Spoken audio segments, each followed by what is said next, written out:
মতন কচি গায়ের মতন পরিষ্কার লাল। আতু চলে যাবে ওটা দেখতে ওরা নেই।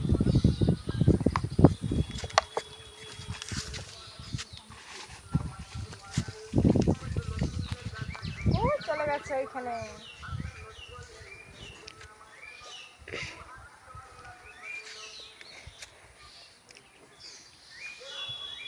এখান দিয়ে লাভ দিয়ে ওই ডালটা ধরে নিল, যদি ভেঙে পড়ে যেত।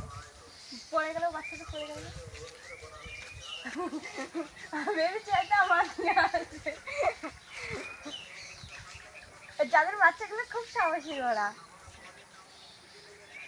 আমি ওই যাকে ইয়ে দিলাম না কলাটা, ওর মাথায় হাত দিলাম, এরকম করতে হাত থেকে মাথা থেকে মিক্স করে নিল। ওই যে ওরা এখানে বসে দুজন তিনজনা